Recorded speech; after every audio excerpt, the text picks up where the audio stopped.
वैद्युत अपघट्यों के विलयन की तुल्यांकी चालकता क्या होती है? भाई मैंने पीछे बता चुका हूं कि एक सेल होता है, एक सेल में 2 इलेक्ट्रोड होते हैं, अर्ध सेल में 2 इलेक्ट्रोड होते हैं, एक नेगेटिव और एक पॉजिटिव का काम करता है। मान लीजिए कि हमारे पास एक सेल है और इस सेल में 2 इलेक्ट्रोड दिए हुए हैं, ठीक है। ये हमारा इलेक्ट्रोड पॉजिटिव है और ये क्या है? नेगेटिव है। वो कह रहा है कि 1 सेंटीमीटर बीच की दूरी, यानी इन दोनों के बीच में दूरी कितनी होनी चाहिए? और क्षेत्रफल 1 वर्ग सेंटीमीटर। क्षेत्रफल भाई 1 सेंटीमीटर चौड़ाई, तो 1 सेंटीमीटर लंबाई होनी चाहिए, तभी तो क्षेत्रफल आएगा। लंबाई गुणाई चौड़ाई बराबर 1 वर्ग सेंटीमीटर, ठीक है। यानी जितना उसके बीच में गैप है उस इलेक्ट्रोड की लंबाई भी उतनी ही होनी चाहिए। एक देखो सेंटीमीटर तो केवल यहाँ एक नमूना है, उसकी जगह फुट भी हो सकती है, यानी 1 फुट बीच में गैप है तो क्षेत्रफल भी 1 वर्ग फुट होना चाहिए। यदि बीच में गैप 1 मीटर का है तो लंबाई भी 1 मीटर होनी चाहिए। कहने का मतलब है कि दोनों यूनिट क्या होनी चाहिए? सेम होनी चाहिए। अब देखो वैसे बैटरी के बीच में लगभग 1 इंच या 1 सेंटीमीटर का ही गैप होता है। बीच में भाई एक नहीं, बहुत सारे टर्मिनल लगे होते हैं, बहुत सारे सेल होते हैं एक बैटरी में। ऐसे थोड़ी एक सेल यहाँ रखो 1 मीटर दूर, एक सेल यहाँ रखो जाए, वो ऐसा नहीं होता भाई। वहाँ क्या होता है? लगभग 1 इंच या 1 सेंटीमीटर का ही गैप होता है। अब इनके बीच में कोई ना कोई विलयन तो भरा हुआ है। भाई क्या भरा होता है? H2SO4 होता है कुछ बैटरियों में, कुछ में HCl भी होता है, यानी कोई ना कोई विलयन तो है। और वह विलयन क्या है? वैद्युत अपघट्य है। क्या है? वैद्युत अपघट्य। वैद्युत अपघट्य का मतलब क्या है ये समझिए। वैद्युत अपघट्य क्या है? वैद्युत अपघट्य ऐसा पदार्थ जो विद्युत का शोषण कर रहा है, विद्युत को अपने अंदर खींच रहा है, उस पदार्थ को हम क्या कहते हैं? वैद्युत अपघट्य कहते हैं। देखो मैं एक एग्जांपल दे दूं। एक यहाँ प्लग लगा हुआ है, इस प्लग में से 2 वायर निकल रहे हैं। इस वायर को हमने एक पानी से भरा हुआ टब ले लिया और उस टब में दोनों तार डाल दिए। अब ये पानी क्या होगा? पानी में करंट आएगा।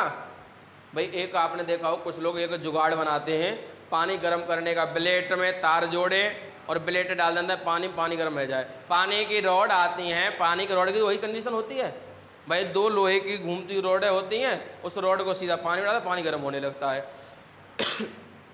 पानी में करंट आएगा निश्चित है। यहाँ से 2 तार और निकाल दो और यहाँ लगा दो वहाँ में बल्ब, और यहाँ से स्विच ऑन करेंगे, यदि इसमें विद्युत धारा प्रवाहित करेंगे तो बल्ब जल जाएगा। बीच में कोई कांटेक्ट नहीं है, परंतु फिर भी विद्युत धारा यहाँ से बह के यहाँ तक पहुँच गई, बल्ब जलेगा। परंतु एक बल्ब हम यहाँ लगा दें, जितना प्रकाश ये देगा ये उतना नहीं देगा। भाई हम जिस समय विद्युत धारा की एंट्री पानी के टब में करा रहे थे, उस समय क्या था? उस समय वोल्टेज 220 थे यहाँ पे।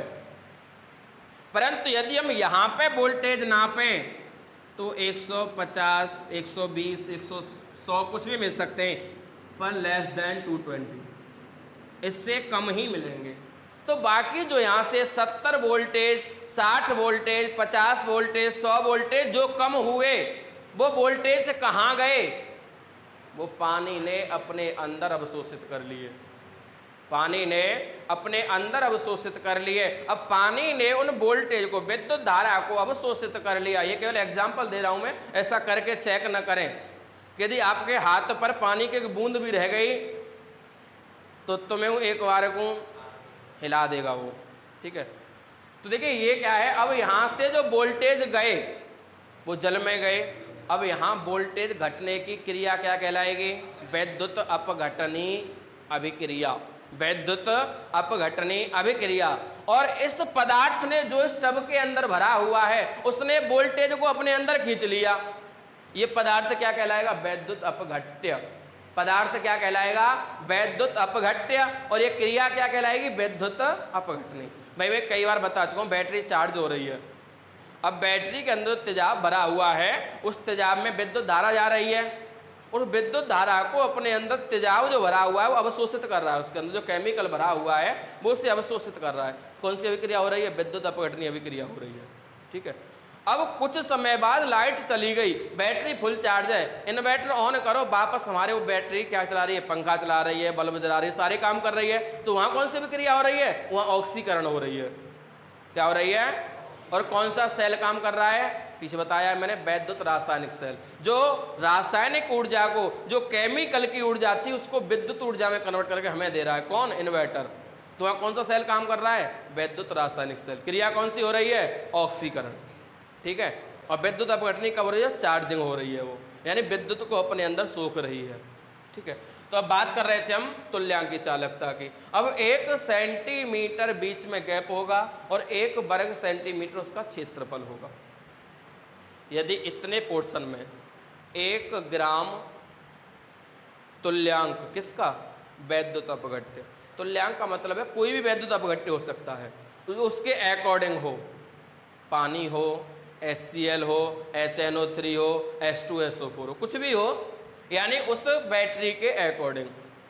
भाई एक दो हमारे वो बैटरी आती है सूखी वाली, उनमें हम HNO3 का लेप लगाते हैं, जिंक सल्फेट लगाते हैं। तो हमें किसके? सूखी बैटरी, सूखी सेल के लिए यूज़ करना है। कुछ आते हैं हमारे बड़े वाले बैटरा, कुछ जो हमारे हैवी बैटरा मतलब अधिक लोड उठाते हैं, जैसे सेल्फ वाली बैटरियाँ आती हैं, और एक घर वाले इन्वर्टर की बैटरी आती है। उन दोनों में अंतर होता है, ये ध्यान रखें। भाई हम ट्रैक्टर की बैटरी इन्वर्टर तो लगा दें, चल जाती हैं, पर वो लाइफ नहीं होगी जो इन्वर्टर की बैटरी की लाइफ होगी। और इन्वर्टर की बैटरी की लाइफ ट्रैक्टर में नहीं चलेगी, ट्रक में नहीं चलेगी, क्योंकि इन्वर्टर क्या है, हमने ऑन किया, एक साथ 1 बल्ब जलेगा, 2 जलेंगे, 3 जलेंगे, ऐसे तो होगा। जब सेल्फ देंगे तो एक साथ लोड पड़ता है उस पर, तो उसकी हैवी प्लेट होती है सेल्फ वाली बैटरियों की। अब हम इन्वर्टर वाली बैटरी को ले जाके ट्रक पे लगा दें, यदि ट्रक की बैटरी 2 साल चलेगी तो इन्वर्टर वाली उसी साइज की बैटरी 1 साल में नहीं चलेगी ट्रक पर। हाँ, और ट्रक वाली बैटरी इन्वर्टर पर लगा दें तो 1.5 गुनी लाइफ देगी उससे, पर वो आती महंगी है, क्योंकि उनकी प्लेट जो होती है वो हैवी क्वालिटी की होती है। तो अब हम बात कर रहे थे इसकी, तो इसमें 1 ग्राम तुल्यांक, 1 सेंटीमीटर में 1 ग्राम तुल्यांक भरा हमने, और 1 ग्राम तुल्यांक भरने से जो भी यहाँ पर इसकी चालकता होगी, चालकता मतलब, चालकता में बता चुका हूँ क्या होता है भाई। चालकता कहते हैं विशिष्ट चालकत्व को।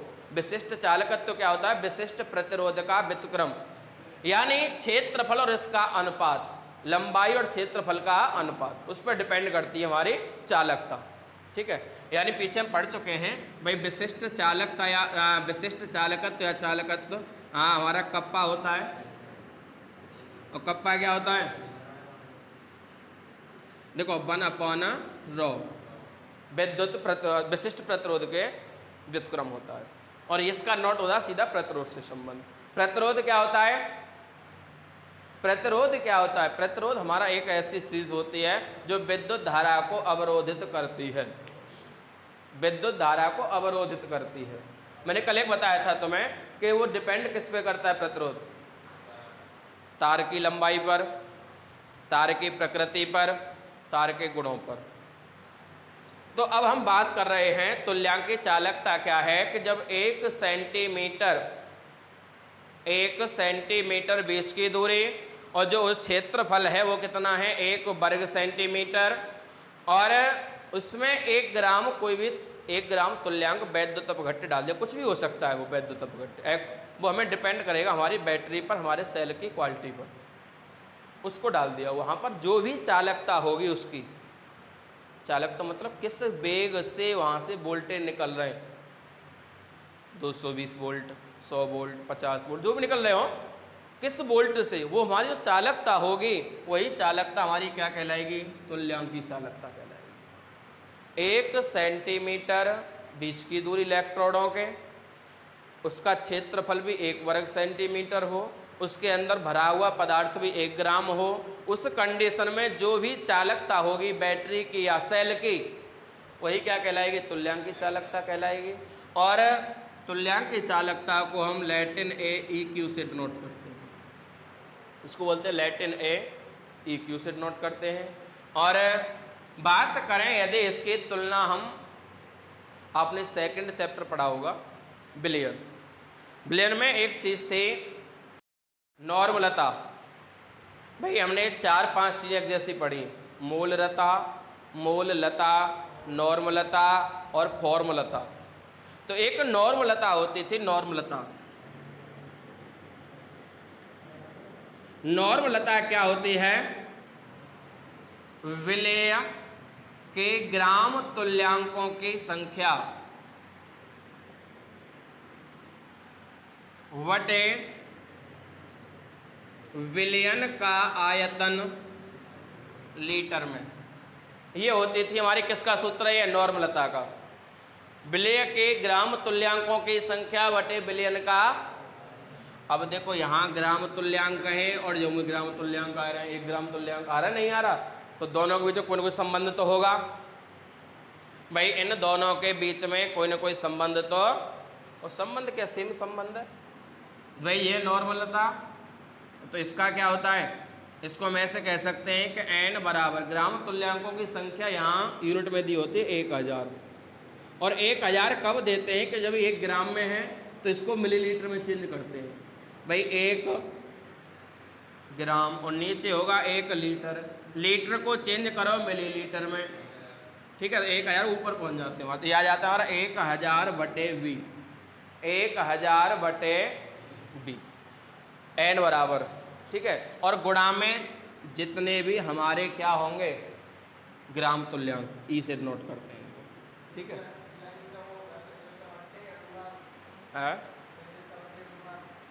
तो ये आ गया हमारा n बराबर हो गया 1000 बटे B। और ऐसे ही यदि इस B को यहाँ ले जाएं तो क्या, n को ले आए यहाँ, B को चेंज करें तो क्या हो जाएगा, V बराबर हो जाएगा 1000 बटे n, हो जाएगा ना।